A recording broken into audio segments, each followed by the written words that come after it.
Once upon a time, there was a fair-skinned girl named Chiamaka. She had soft brown eyes and small hands that used to help her mother fry puff-puff by the roadside. Chiamaka was only 17, but life had already been hard on her. Her hair was always tied back in a simple scarf, and her school uniform, before she stopped going to school, was always neatly washed, even though it had holes at the elbows. She used to smile a lot, especially when her mother teased her about the boys who passed by the stall and looked twice. "One day, my daughter will marry a good man," her mother always said. But that was before everything changed. It all happened too fast. Her mother had been coughing for a while, but they didn't have money to go to the hospital. One day, the coughing got worse, and by nightfall, her mother's eyes stopped moving.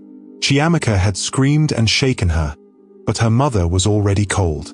They buried her in a simple grave behind the small wooden house they lived in. Not long after, people came and took the house away too. It turned out her mother had borrowed money from a local woman who charged high interest. Chiamaka was left with nothing but a small bag of clothes and a faded photo of her and her mother smiling in front of their puff-puff stand. She tried to stay with some neighbors, but everyone said they couldn't help for long. They had their own families to feed. She slept on benches, in markets, and sometimes beside food sellers who allowed her to sit close and sweep their shops in the morning. One rainy afternoon, as she sat near a shop entrance shivering in her thin blouse, a black car stopped in front of her. A man in a fine brown suit stepped out and walked toward her. He was bald with shiny skin and wore dark glasses even though the sky was gray. "You are Chiamaka, right?" the man asked, looking her over. She nodded slowly. "Yes, who are you?" "My name is Mr. Jide," he said. "I work for Chief Ikechukwu. He saw you last week by the roadside." Chiamaka frowned. "Chief who?" Mr. Jide smiled without showing his teeth. "Chief Ikechukwu. A very rich man. He helps people like you. He wants to see you." "Why?" she asked, her stomach already tight with fear. Mr. Jide looked serious. "Because he wants to change your life." She followed him, not because she trusted him, but because her legs were tired and her stomach was empty. She sat in the back seat of the black car and stared out of the window the whole way. They drove for more than an hour until they reached a tall black gate guarded by two men with walkie-talkies. Inside the compound, everything looked shiny and clean. The flowers were neatly trimmed, and the driveway was wide enough to fit 4 cars. But the air was thick with a strange smell. Something sour and heavy, like old sweat mixed with burnt oil. Chiamaka tried not to breathe through her nose. They led her into a large house where the floors were made of white tiles that shone like glass. At the center of the room was a staircase that curled like a snake. 2 chandeliers hung from the ceiling, and the walls were filled with gold-framed pictures. Mr. Jide guided her to a chair and said, "Wait here. He'll be down shortly." She sat quietly, her hands shaking. She heard the sound of heavy feet thudding above her, and then, step by step, he came down. Chief Ikechukwu was not like any man she had ever seen. He was big. Not just big, but massive. His stomach pushed out like a sack of Gary tied too tight. His cheeks were full and shiny with sweat, and his neck looked like it had folded over itself. His white kaftan was soaked around the armpits and back, and as he walked closer, the smell grew stronger. So strong Chiamaka had to press her legs together to stop them from shaking. He smiled wide, showing brown teeth.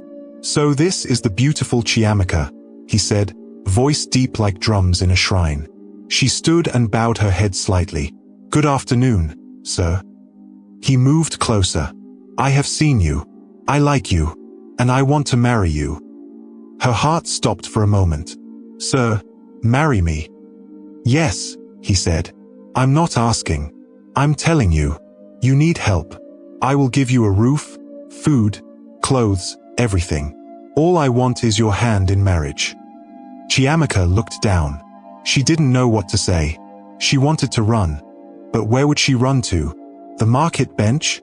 The cold floor behind Mama Tope's stall? "I'm 17, she said quietly. "I know," Chief Ikechukwu replied. "I will take care of everything. You will not suffer again. Ever." She swallowed hard. "Can I think about it?" You have until tomorrow morning, he said. But if you leave this compound, my offer ends. And you may never eat again. He turned and walked away, his wide back moving like jelly under his soaked clothes. The smell lingered behind him, like something rotten that refused to die. That night, they gave her a room to sleep in. It was bigger than her entire house with her mother. The bed had silk sheets and big soft pillows. A maid brought her hot jollof rice and fried chicken. Another brought new clothes in gold and purple.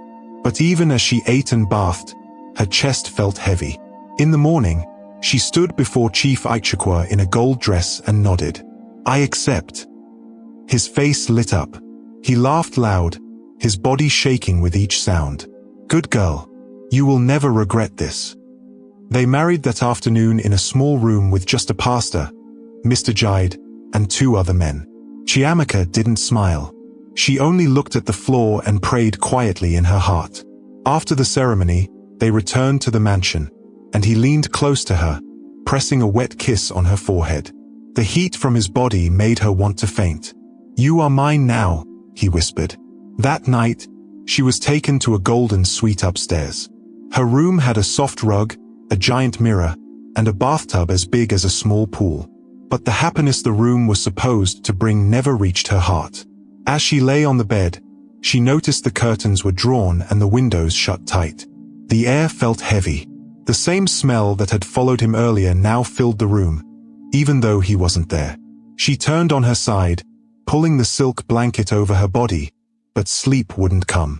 She closed her eyes and thought of her mother's voice. Chiamaka, be strong. Life is full of tests. Just before sleep finally came, she heard a knock at the door. It opened slightly and a maid poked her head in. He says good night, madam, the girl said, voice low and eyes wide like she was afraid. Okay, Chiamaka whispered. Thank you. When the door closed, the room went quiet again, but the smell stayed. And that was how Chiamaka became the wife of a man she didn't love. A man whose sweat was thicker than oil and whose smile sent shivers through her skin. She thought she had seen the worst life could give. But the real horror had not even begun. Chiamaka woke up feeling like she had been trapped inside a dream she didn't ask for. The soft silk bed felt strange. It was too smooth, too quiet, too clean. And the smell, that heavy, sour smell was still floating in the air. It had soaked into the curtains, the pillows, the very walls. She rubbed her eyes and sat up slowly. The window was still shut. The giant mirror across the room showed her reflection. Messy hair, puffy eyes, and a tired face that didn't look like a bride. She had never felt so lonely in her life. There was a soft knock at the door. Madam, your breakfast, a voice said. It was a young maid, maybe just a few years older than Chiamaka. She came in with a tray of fried plantain, scrambled eggs, and hot tea. Chiamaka forced a small smile. Thank you. The maid placed the tray down and started to leave quickly, but Chiamaka stopped her. Wait, what's your name? The girl looked around nervously, then whispered, Ngozi. Do you live here? Ngozi nodded. Yes, madam. Chiamaka stared at her for a moment. Why do you look scared? Ngozi looked down. Her fingers twisted around the edge of her apron. Nothing, madam. I should go. Please, Chiamaka said, voice lower. You don't have to call me madam. I just want to talk. Ngozi hesitated, then slowly walked back in and stood by the edge of the bed. Chiamaka leaned closer. Is it true what people say? That he doesn't bathe? Ngozi didn't answer right away. Her eyes darted to the door like she expected someone to be listening. After a long pause, she whispered, It's not just that. It's a rule. A rule? Chiamaka asked. Ngozi nodded again. He says if he touches water, something bad will happen. Nobody really understands. We just follow the rules. Chiamaka felt a cold feeling in her chest. But doesn't he feel dirty? He says the smell is part of his power, and anyone who questions it disappears. Chiamaka's hands gripped the blanket tighter. Disappears. Ngozi's lips trembled, but she didn't say more. She looked down and started walking away again. "Wait," Chiamaka called. "Please. Just one more thing. Why me? Why did he choose me?" Ngozi paused at the door, then whispered, "You're not the first girl to enter this house. But you might be the last." Then she left. Chiamaka didn't touch the food. Her stomach turned as her mind raced. What did she mean by not the first? Were there other girls? Where were they now? That evening, a servant came to tell her the chief wanted her to eat dinner with him in the main dining room. She didn't want to go, but refusing didn't seem like an option. She changed into a blue dress and walked slowly down the long hallway. The air grew thicker with every step. That same sour, sticky smell followed her. It was stronger near the stairs.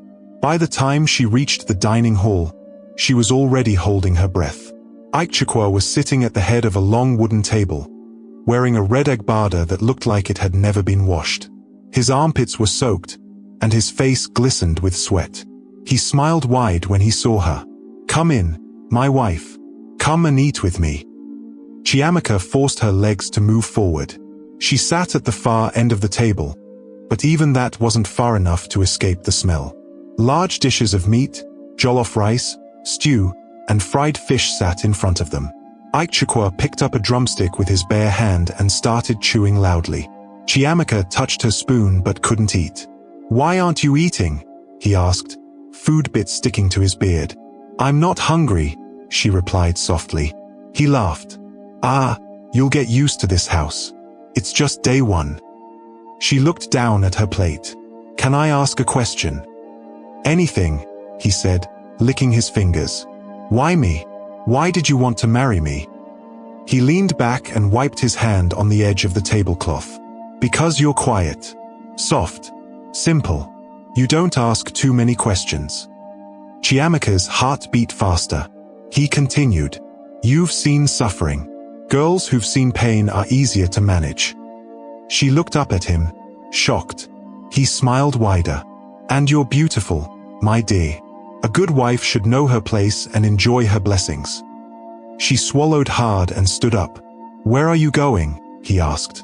"I want to rest," she said quickly. He waved his hand. "Go. But remember, tomorrow you'll be by my side all day. I want the whole house to see my queen." She walked out fast, only breathing properly when she reached the staircase. Her eyes burned with tears, but she didn't let them fall. She returned to her room and locked the door. She sat on the bed for a long time, hugging her knees and staring at nothing. The next morning, she walked through the mansion slowly. There were so many hallways, doors, and large paintings of Ikechukwu wearing different traditional clothes. Some had him holding staffs, others with politicians and pastors. But one thing was strange. As she passed a hallway on the second floor, a strong wave of his smell hit her face, much stronger than anywhere else. She paused. The hallway was quiet. At the end of it was a large wooden door with golden handles. Beside it stood two tall guards in black suits. They didn't smile. They didn't blink. She walked past quickly, but her heart was racing. That evening, she asked Ngozi again. "What's behind that door upstairs?" she whispered when they were alone. Ngozi looked around nervously. "You saw it?" "Yes. What's inside?" Ngozi shook her head. "We're not allowed to ask. Nobody talks about that place." "But why does it smell so bad near it?" Ngozi whispered, "That's where the smell comes from. It's always strongest there." Chiamaka's mind was filled with questions, but nobody seemed willing to answer. The maids and servants avoided her now. They bowed and left fast. Even Mr. Jide didn't look her in the eye anymore. On the third day, Ikechukwu insisted she sit beside him during a dinner with guests. 5 men in big clothes came and laughed loudly while eating and drinking. They praised the chief and called him Power Man. One even said, "Your smell is still strong, boss. That's how we know your money is safe." They all laughed, except Chiamaka. She forced a smile and looked down at her plate. After the guests left, she asked quietly, "Why did he say your smell means your money is safe?" Ikechukwu looked at her and said, "Because the smell is part of the covenant." She didn't understand. What covenant? He smiled again. One day, you'll know. That night, she heard something. It was almost midnight. The house was quiet, but her ears picked up a sound like footsteps, followed by low voices, and then something else. A soft crying. It wasn't near her room. It sounded far, maybe below the floor. She opened her door and stepped out. The hallway was dark except for a small lamp by the stairs. She tiptoed toward it, trying not to make noise. The sound was clearer now, children crying, followed by a deep chant. Like someone repeating the same words over and over. She held her breath. Her hands shook. Just then, a maid appeared behind her. "What are you doing here?" the maid whispered sharply. Chiamaka turned quickly. "Did you hear that?" The maid grabbed her arm. "Don't ask. Don't go there. Go back to bed. Now." Chiamaka obeyed. But the crying stayed in her ears, even after she returned to her bed. The next day, she walked past the strange hallway again. She didn't look at the guards this time, but she noticed something else. Next to the door, there was a wooden cabinet. It had a small gap under it. As she passed, something shiny caught her eye. She bent down and saw the cabinet wasn't fully closed. She pulled it open slightly and gasped. Inside were shoes. Dozens of them. But they weren't adult shoes. They were small. Tiny. Shoes that could only belong to children. Some looked new. Others were dirty. A few had dried stains. She stepped back, heart pounding. "What is this?" she whispered to herself. She pushed the door shut and hurried away. Her hands were cold. Her breath came fast. She didn't know what to think. Later that day, she checked the curtains in her room again. That was when she found it. Something hard was tucked behind the thick curtain. Something metallic. She reached in and pulled out a key. It was old, bronze-colored, and heavy. There were strange markings on it. She didn't know what it opened, but she had a feeling it was important. That evening, she saw Aichukwa again. He came to her room, smiling. "Soon, you will understand," he said. She stood still, saying nothing. He turned to leave but looked back and added, "On the 5th day, everything becomes clear." She nodded slowly, her heart heavy. That night, she couldn't sleep. She looked at the key again. Then she whispered to herself, "Day 5. I'm going to find out what's going on in this house. No matter what." She placed the key under her pillow, curled up in a ball, and waited for the sun to rise. The night before the 5th day felt like the longest night of Chiamaka's life. She lay still on the soft bed, eyes wide open, staring at the ceiling. She didn't blink much. She didn't move. Her hands stayed tightly wrapped around the bronze key she had hidden under her pillow. It was cold and heavy in her palm. Every time she closed her eyes, she saw children's shoes. Rows of them. Small ones. Dirty ones. Bloody ones. And she remembered the crying. The soft, heartbreaking crying she heard from deep inside the house. There was something inside that mansion. Something terrible. And she had made a decision. When the clock reached midnight, she was going to find it. The house was too quiet. Even the usual rustling of servants moving through the hallways had stopped. It was like the entire mansion was holding its breath. Chiamaka waited. She counted in her head. She listened to the ticking of the small gold clock on the bedside table. When it struck 12, she sat up slowly. Her heart was pounding so loud she was afraid someone would hear it. She wore a dark wrapper and a long-sleeved blouse and tied her hair back tight. She didn't want anything to get in her way. She opened the drawer and took the lantern she had hidden 2 nights ago. She didn't know if light would be needed, but she didn't want to enter darkness unprepared. Then she took the key and slipped it into her pocket. She opened her door slowly, quietly, without making a sound. The hallway was empty. She tiptoed out, moving carefully, watching every corner. The lights were dim, only one bulb on at the end of the hall.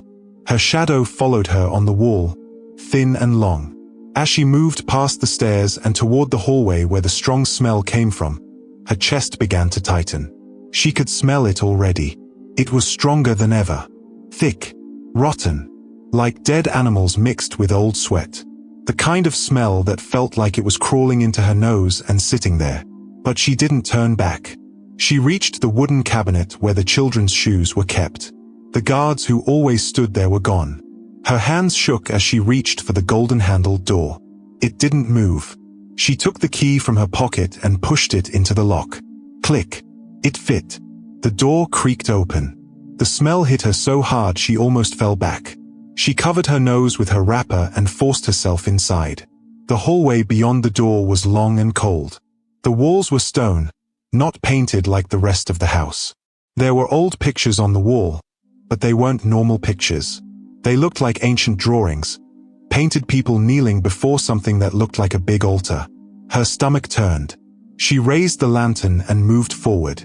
The floor was dusty, but she saw footprints, fresh ones, leading down.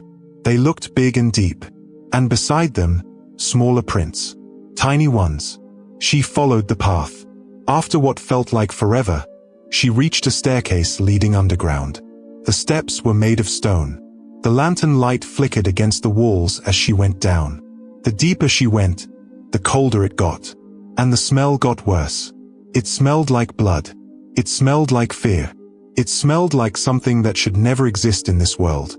At the bottom of the stairs, the hallway opened into a wide chamber. The room was huge, like a small church built underground. The floor was made of black stone, and the walls had more drawings. But these ones showed things that made Chiamaka freeze. A fat man, holding a knife. Children kneeling in front of him. Gold raining from the sky. She took a step forward. Her foot slipped on something wet. She looked down. It was a trail of blood. Her breath caught in her throat. At the center of the chamber, there was a giant flat stone table. It was stained dark red. A wooden altar stood behind it, covered in bones, feathers, and melted candles. Around the room, bound to pillars with chains, were children. Some were crying softly. Some had their eyes closed like they had given up. All of them looked tired, hungry, and scared. Chiamaka gasped. She stepped back, knocking over a metal bowl that clanged across the floor. The children flinched.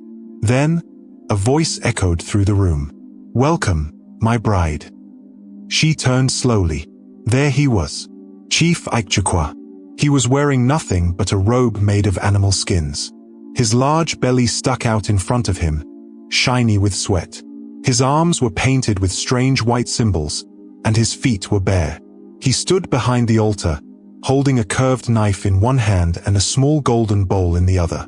Chiamaka couldn't move. "I was hoping you'd come," he said, smiling wide. "They always do. The fifth day always calls them." "What is this?"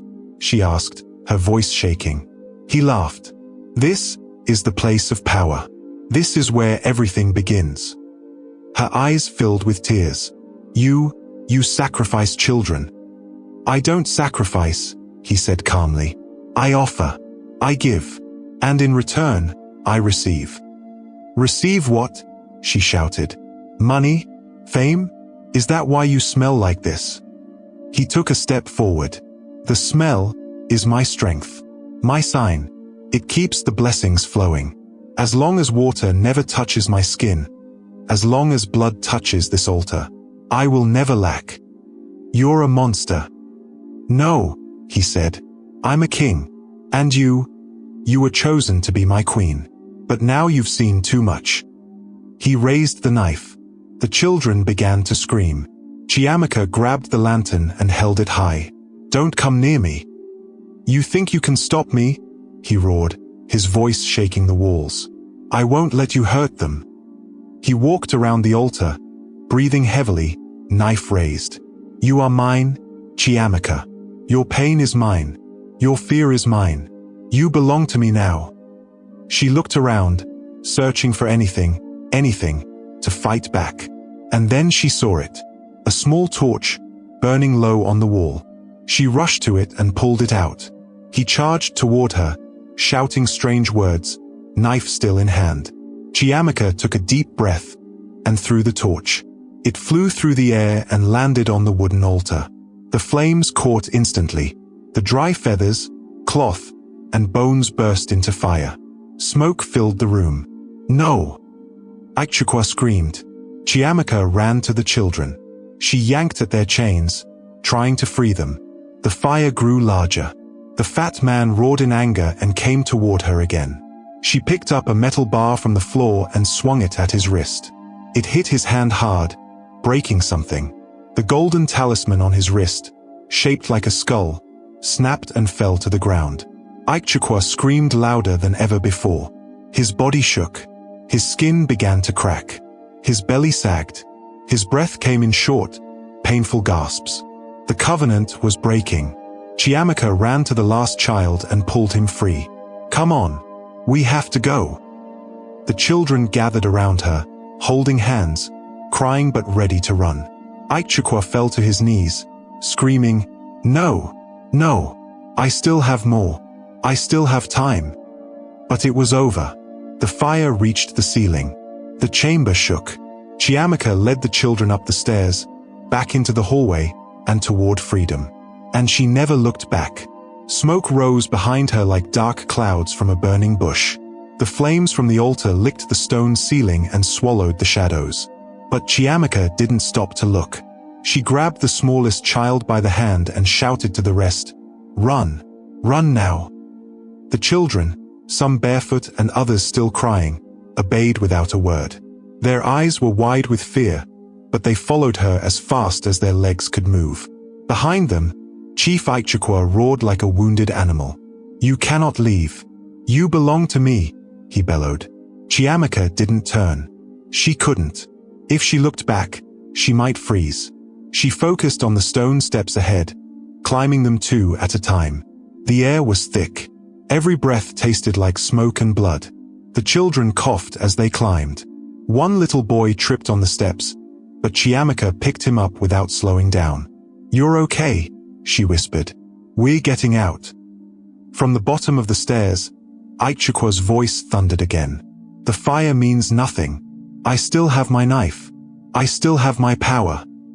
Then came the sound of something crashing, wood breaking, chains snapping, walls shaking. The fire wasn't just burning the altar. It was tearing down everything holding that dark chamber together. When Chiamaka and the children reached the top of the steps, the hallway was darker than before. The lanterns on the walls had gone out. Smoke was pouring in from the doorway. She turned to the children. "Stay close to me. Don't let go." They ran down the hallway, the same one she had entered through earlier, but now the air was different. Hot. Sharp. The mansion that had once been cold and quiet now felt alive, like it was angry. Paintings on the walls were melting. Gold frames bent under the heat. That awful smell of sweat and death was now mixed with the scent of burning cloth and old wood. They reached the golden-handled door. It was still open. "Go through," Chiamaka shouted, pushing the first child out. As they entered the main part of the mansion again, flames had already reached the thick carpet of the second-floor hallway. Curtains were burning. Smoke twisted through the air like black snakes. Suddenly, from behind them, a loud thud shook the floor. Aichukwa had climbed out. He stood at the top of the staircase, his skin shining with sweat, his robe half-burnt. His hands were black with ash, and his eyes looked like fire. "You broke my altar," he screamed, voice hoarse and broken. "You shattered the covenant. You ruined everything." Chiamaka pulled the children close. "Keep going," she yelled. "Don't stop for anything." They ran past the melted painting of Aichukwa shaking hands with the governor. They passed broken vases and burning chairs. The mansion that once looked like a palace now looked like a place the devil himself had built. But the worst part was hearing him behind them. His feet slapped the marble floor with wet sounds. Heavy, angry steps. His knife scraped the wall as he dragged it along. It made a high, sharp sound that pierced their ears. "You can't run from me, Chiamaka," he roared. "I married you. You're mine by blood." "Not anymore," she said under her breath. "Not ever again." They reached the grand staircase, and she led the children down one step at a time, helping the smaller ones. Suddenly, Aichukwa appeared at the top of the stairs. His whole body was shaking. His kaftan was torn. His chest was heaving. "You think you're saving them?" he shouted.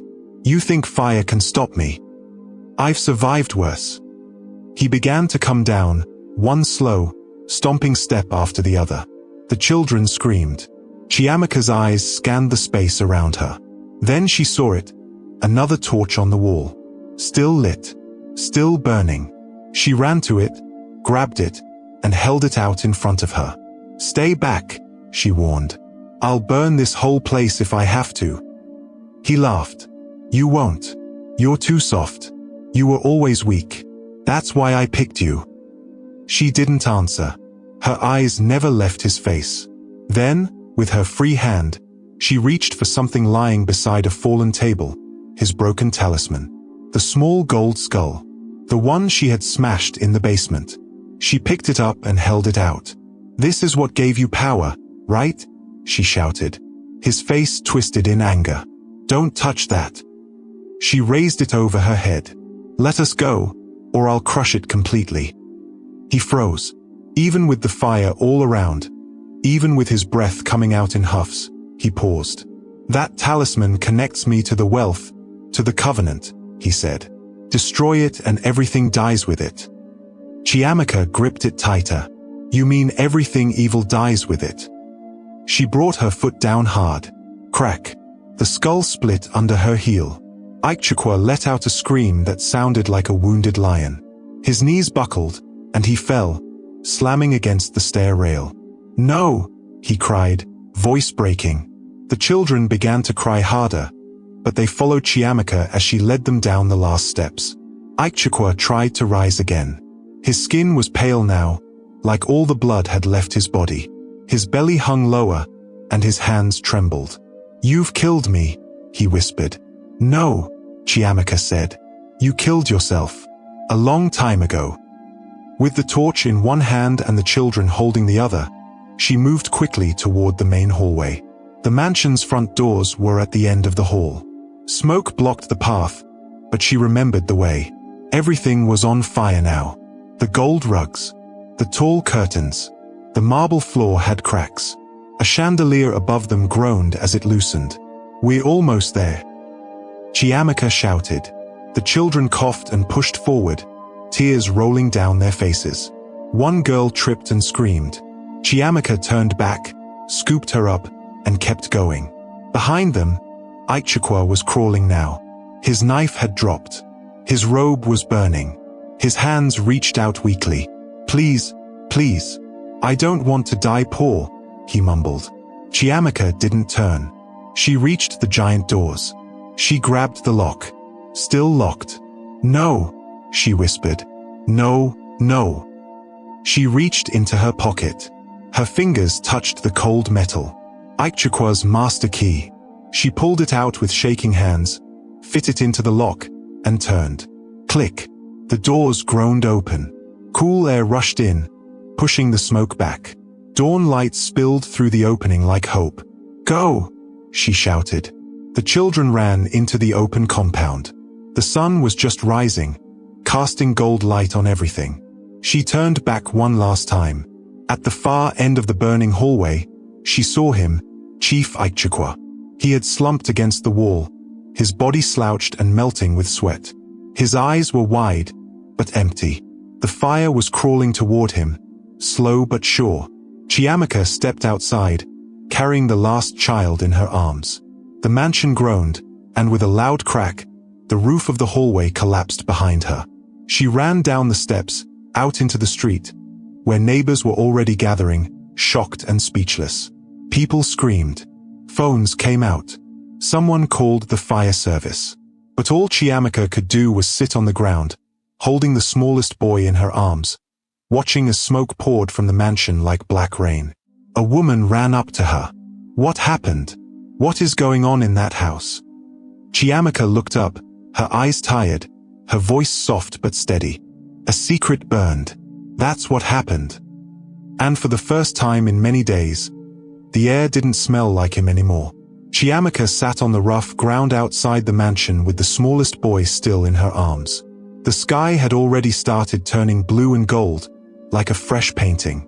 The sun was peeking out slowly, and the early morning wind felt like a soft hand brushing her face. Smoke curled behind her like long fingers reaching for something they couldn't catch. The great black mansion that once stood proud and shiny now looked weak and broken. Flames pushed through the upstairs windows, and parts of the roof were already gone. Loud cracking sounds echoed as more of the building gave way to the fire. People gathered on the street. Neighbors, fruit sellers, boda riders, men in wrappers, women holding babies. Everyone stared at the burning house with open mouths. Some people gasped. Others whispered. But no one came close. They all looked scared. Maybe it was the fire. Maybe it was the truth their eyes didn't want to see. Chiamaka slowly stood up. Her body ached all over. Her arms were tired. Her feet felt like they were made of stone. But she didn't care. She looked at the children. All of them stood near her, their eyes red from smoke, their clothes torn and dirty. One boy wiped his nose and asked softly, "Are we safe now?" Chiamaka turned to him and nodded. "Yes, we're safe now. We're not going back in there." The girl standing beside him looked up at the burning mansion. "Will the fire kill him?" Chiamaka paused, staring at the flames. "I don't know, but I know he can't hurt anyone anymore." A woman stepped forward from the crowd. She wore a yellow wrapper and had a big bowl of bananas balanced on her head. "Where did these children come from?" she asked. "What's going on here?" Chiamaka looked at the woman. They were locked inside.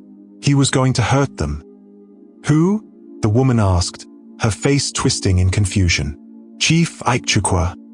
Chiamaka nodded slowly. "He's not who you think he is." Another man from the crowd shouted, "But he gives people money. He built a school. He feeds widows every Christmas." Chiamaka turned to the crowd. "He gave you rice and beans outside, but inside that house, he was killing children." Gasps filled the air. A man in a white t-shirt raised his phone and started recording. Chiamaka saw the red light blinking. She didn't care anymore. "He never bathed because of a ritual," she continued. "He made a covenant. The smell, it wasn't just sweat.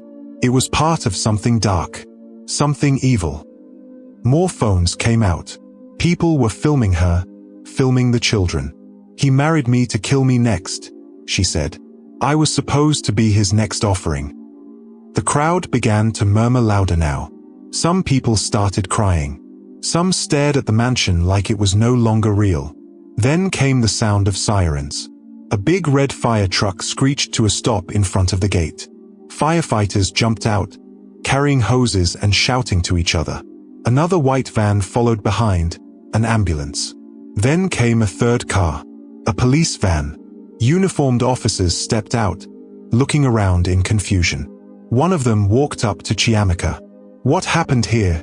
the officer asked. Before she could answer, one of the banana sellers shouted, "She saved children from the fire. The man in that house was killing them." The officer turned to Chiamaka. "Is that true?" Chiamaka nodded. "Yes." "Where are the children now?" She stepped aside and pointed. The children stood behind her, some hugging each other, others just staring. The officer looked at them for a long time, then pulled out a small radio and began speaking in quick words. Chiamaka turned to one of the firemen. "Please, don't go downstairs inside the house. There's something evil down there." The man paused. "We have to make sure no one else is inside." "There are no more people," she said quickly. "Only ashes. Only pain." Another officer walked up. He had a pen and notebook in his hand. "We'll need a statement from you, young lady. What's your name?" "Chiamaka," she answered. "I'm 17. The officer's eyes softened. "Where are your parents?" She looked down. "My mother is dead. I don't have anyone else." He paused, then gently asked, "And these children? Did you know them before?"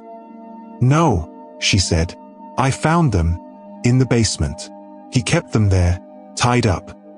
The officer looked stunned. "We'll take you all to the station for now. You need food, water, and rest. Then we'll hear everything." Chiamaka nodded. The police brought a small bus and helped the children inside. One by one, they climbed in, tired and quiet. A nurse checked their arms, gave them water, and tried to smile at them. Chiamaka sat near the door, still holding the smallest boy on her lap. As the bus pulled away, she looked out the window. The mansion was now half gone. Flames still danced through the top floor. The gold windows had melted into black shapes. Smoke curled up into the sky like a warning. She closed her eyes. In her mind, she saw his face again, twisted with rage. His belly shaking with each step. His voice screaming through the fire. "You are mine by blood." But he was wrong. She didn't belong to him. Not anymore. They arrived at the police station by mid-morning. The officers brought food, soft bread, boiled eggs, and sachets of water. The children ate slowly. Some fell asleep with food still in their hands. Chiamaka didn't eat. She just sat with her arms around them. 2 female officers came over and spoke to her gently. They asked questions. She answered as best as she could. "How long were you in that house?" "5 days." "Did he touch you?" "No. He never touched me like that. He just waited." "Waited for what?" "The 5th day. That was always the day he used for the ritual." "And you say he never bathed?" "No. Not once. The smell, it was part of the covenant." The officer wrote everything down. Later that afternoon, a woman from a children's protection group came to the station. She brought fresh clothes for the kids and small snacks. She sat with Chiamaka. "I'm Auntie Ronk," the woman said. "I help girls like you. You're very brave." Chiamaka looked at her. "What happens to the children now?" "They'll be safe. We'll take them to a shelter for now.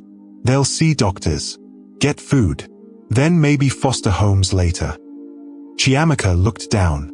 "Can I stay with them?" Auntie Ronk paused. "You care about them a lot. They were going to die. I can't just leave them now." The woman smiled gently. "We'll see what we can do. But first, you need rest." Chiamaka nodded slowly. That night, they gave her a small room at the station to sleep in.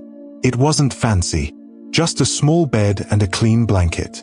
But it felt safer than the golden sheets in the mansion ever did. She lay down and stared at the ceiling. The sound of children crying echoed in her memory. So did the fire. So did his voice. "You ruined everything." She closed her eyes and whispered, "Good." The next morning, everything changed. The news had spread. Every channel was talking about the mansion, about the fire, about the billionaire who never bathed. They showed pictures of Aichukwa at charity events, wearing large agbadas and smiling beside politicians. Then they showed photos of the burnt mansion. The videos of Chiamaka's speech outside the gate went viral. People called her a hero. Some didn't believe her. Others did. But everyone was talking. At the shelter, the children were now eating better. Doctors checked their wounds. Nurses gave them toys. Auntie Ronk told Chiamaka she would stay there for a while too. "You need healing," she said. "You've seen too much." Chiamaka didn't argue. She helped bathe the younger kids. She folded clothes. She told bedtime stories. She stayed close to them. One evening, a small girl sat beside her and whispered, "You smell nice." Chiamaka smiled. "Thank you." The girl asked, "Will he come back?" "No," Chiamaka said softly. "He's gone." The girl nodded, leaned on her, and fell asleep. Chiamaka looked out the window. The sky was pink and quiet. She whispered to herself, "I will make sure no other girl ever suffers the way I did. Not while I'm still alive." And that was how Chiamaka began her new life. Not as a wife, not as a victim, but as someone who escaped darkness and walked straight into the light. Chiamaka woke up early again, just before the sun touched the windows. The shelter was still quiet. The children were still sleeping, curled up under their blankets. A few of them had rolled off their beds, arms spread wide like they were dreaming of open fields. She sat up slowly, her body still sore in places. Her shoulder ached. Her legs were stiff, but her mind was calm. For the first time in a long while, she felt like she had control. She stood and walked barefoot across the cool floor. The hallway outside was dim. A soft breeze came through the broken window in the kitchen. It smelled like fresh bread, clean air, and peace. She didn't miss the mansion. Not even for 1 second. Auntie Ronk found her in the kitchen, washing plates that weren't even hers. "You're awake too early again," the woman said gently. "I couldn't sleep," Chiamaka replied. "You need to rest." "I rested enough. I just wanted to do something useful." Auntie Ronk smiled and sat down. "You've already done more than most people do in their whole life." Chiamaka didn't respond. She stared at her fingers as she scrubbed a plastic spoon. "I saw the news again this morning," Auntie Ronk continued. "More people are speaking out. Another girl said she used to work in Chief Aichukwa's house. She said she always heard footsteps at night. She was scared to say anything." Chiamaka dropped the spoon into the bowl of water and looked up. How many people knew and stayed quiet? "I think many suspected, but no one wanted to believe it. He gave them food. He gave them money. He wore big clothes and smiled wide in public. But his smell," Chiamaka whispered. Auntie Ronk nodded. "Yes, that smell followed him everywhere. It was his curse, and his pride." Chiamaka sighed. People ignored it. They joked about it. They laughed behind his back. But no one asked why. Because they were afraid of what the answer might be. Chiamaka wiped her hands with a towel. "Well, now the truth is out." "Yes," Auntie Ronk said softly. "Because of you." Later that afternoon, reporters came to the shelter. They didn't bring cameras this time. Just notebooks and voice recorders. One of them, a young woman named Tola, sat across from Chiamaka in the office. "I'm not here to ask stupid questions," she said. "I just want to understand." Chiamaka looked at her carefully. "Understand what? Why you went downstairs that night? Why you didn't run away?" Chiamaka folded her arms.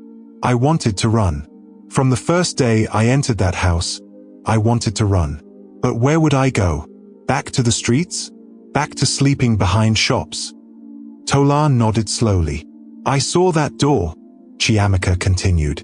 "The one with the golden handles. I smelled the evil inside it. I saw the shoes. Tiny shoes. Bloody ones. I heard crying. Every night." "So what made you open the door that night?" Chiamaka paused. Then she said, "Because if I didn't open it, I knew I was going to die next." Silence filled the room for a moment. Tola asked, "What do you want now? After all this?" Chiamaka looked at her without blinking. "I want to help people who are suffering. I want to talk to girls like me. Tell them not to stay silent. I want the world to stop looking at rich men like they are gods." Tola clicked her pen. "Thank you, Chiamaka. I promise to write this truthfully." The shelter was different now. After the story went viral, donations started coming in. Boxes of clothes, food, even books. The children had new mattresses, new toys, better meals. Doctors and counselors visited every week.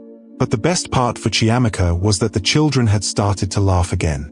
She watched them one morning as they chased each other outside, their legs flying across the grass. Their voices filled the air like music. "Tag, you're it," one boy shouted, tapping another on the back. "No, you missed me." The other laughed and ran off. Chiamaka smiled. It was a real smile this time, not forced or tired. It came from deep inside her. Then she heard a voice behind her. "You're doing well." She turned around. It was Auntie Ronk, holding 2 cups of Zobo. "You think so?" Chiamaka asked, taking one. "I know so. These kids adore you. You give them hope. I just want them to feel safe." "They do," the woman said, sipping her drink.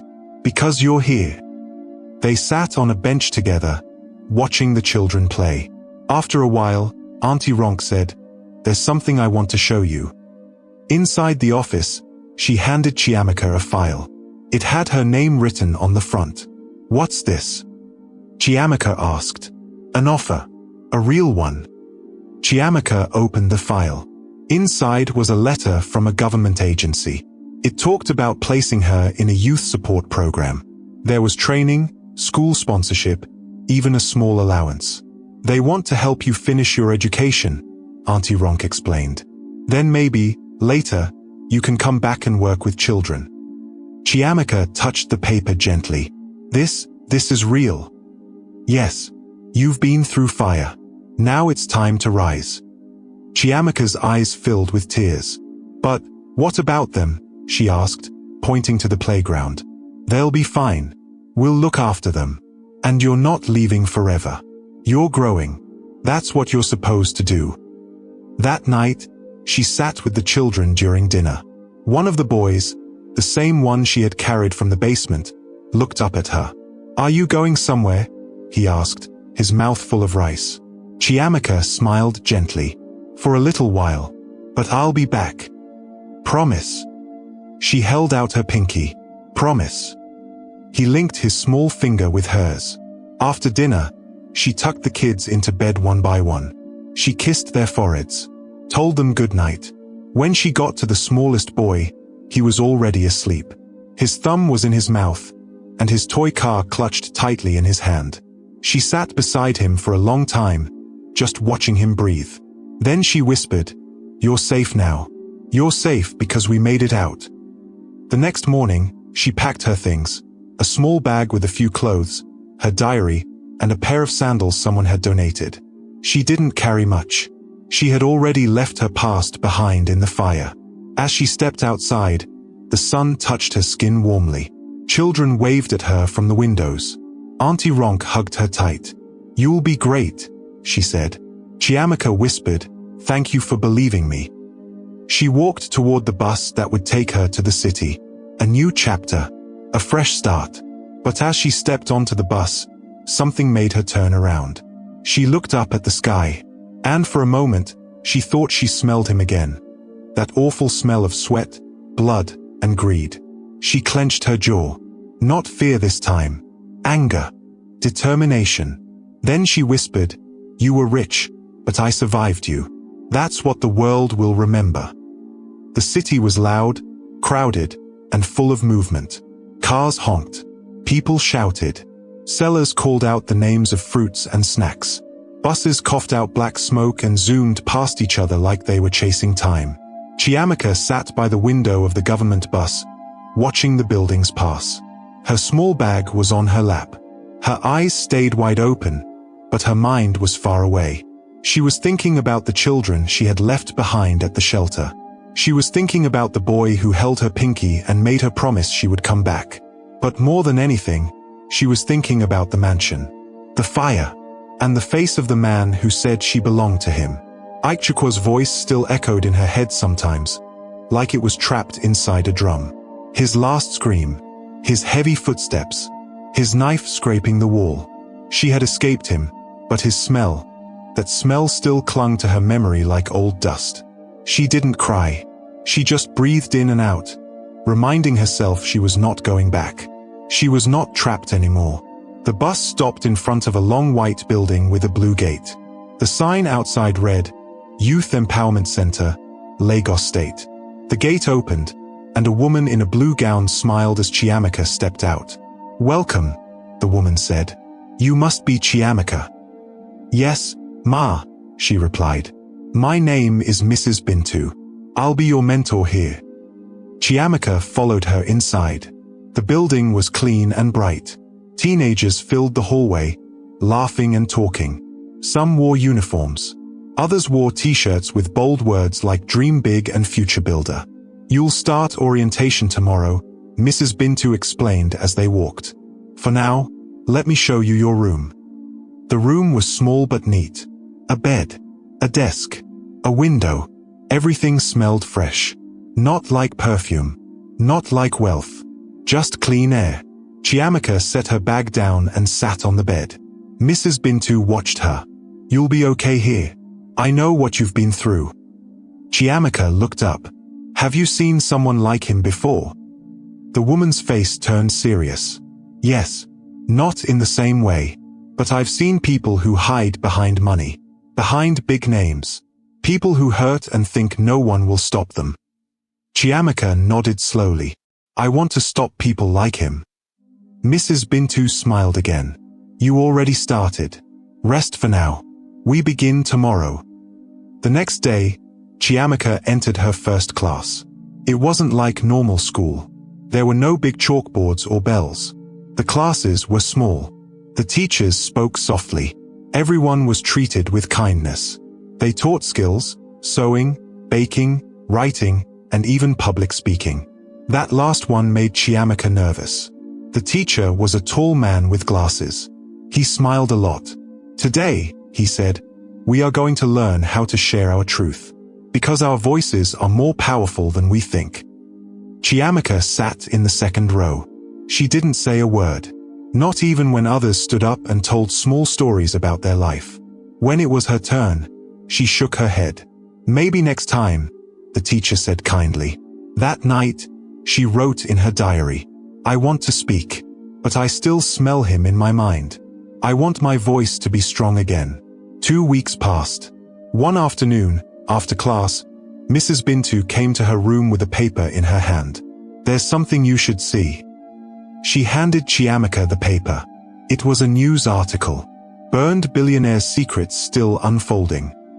The story spoke about the mansion again.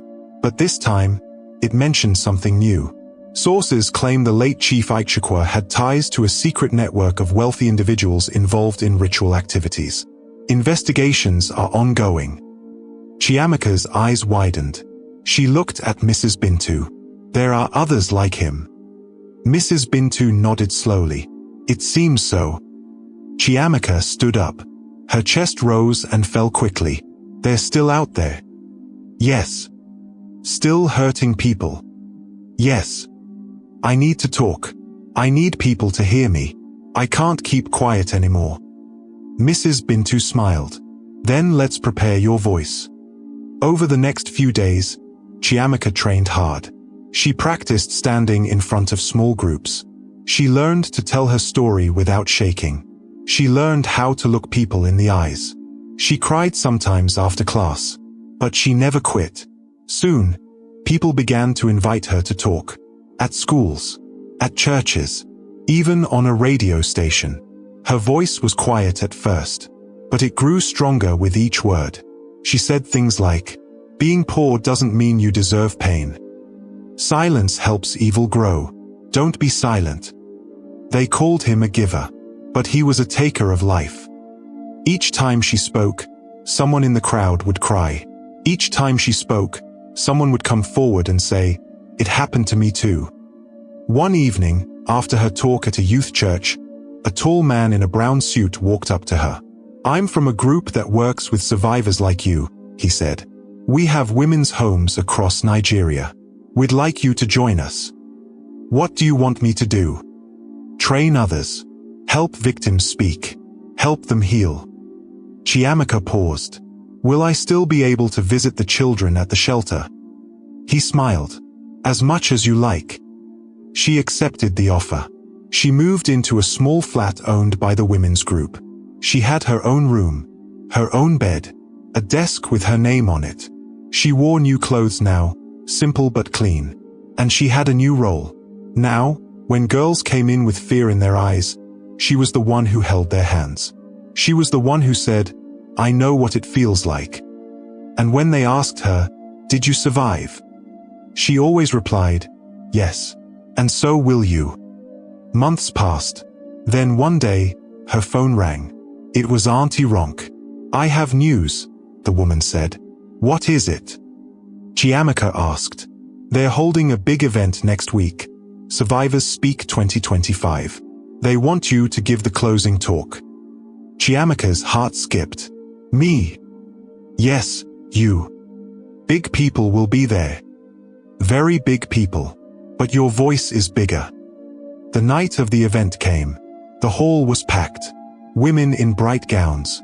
Men in fine suits. Cameras. Lights. Journalists. Chiamaka stood backstage, heart beating fast. She wore a plain blue dress and tied her hair in a bun. Nothing flashy. Just herself. Her name was called. She stepped out, blinking into the lights. The crowd clapped. She walked slowly to the microphone and took a deep breath. Then she spoke. "My name is Chiamaka. I'm 17 years old, and I was married to a man whose smell could kill." The crowd went still. He was rich, powerful. People said he was kind. But inside his house, he kept children locked in chains. He married girls like me, to feed a covenant, to protect his money. People gasped. But I survived. I escaped. I burned his altar. I broke his chain. Her voice grew louder. And now, I'm here to tell you that silence is dangerous. Respect without questions is dangerous. Wealth without truth is dangerous. The whole room leaned forward. I speak now not just for myself, but for every girl still trapped, for every child still hidden, for every secret still covered in perfume and gold. She paused.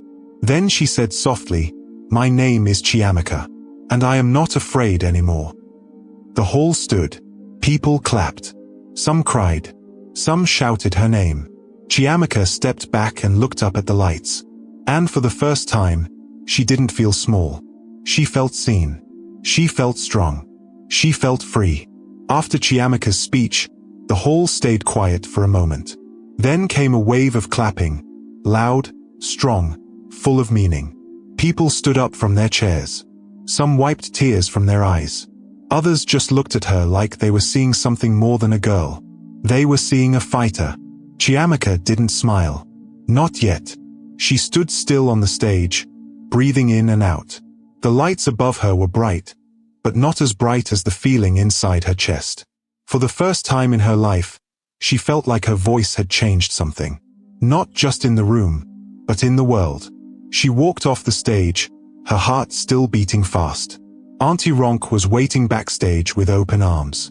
"You did it, my daughter," she said, pulling her close. "You gave them truth. You gave them fire." Chiamaka held her tight. "I was scared, but I kept thinking of the children. I didn't want to waste the chance." "You didn't waste it," Auntie Ronk said. "You opened a door. A very big one." A few minutes later, reporters came, one by one. "Chiamaka, how does it feel to speak to the nation? Do you feel safe now? Will you be writing a book?" She answered them slowly, carefully. "I feel brave. Not safe yet, but braver. I speak not because I'm not scared. I speak because I don't want to live in fear again." Then she added, "This story is not about me. It's about the children still trapped in shadows." The next morning, her photo was everywhere. The newspapers said, "Girl who faced the fire speaks for the voiceless." From bride to fighter, Chiamaka's story lights up the nation. Online, people started using a hashtag, #NeverSilentAgain. But even as people praised her, Chiamaka knew her journey wasn't over. Something inside her told her there was one more thing she had to do before she could truly move forward. She had to go back. Not to stay. Just to see. Just once. To the place where it all began.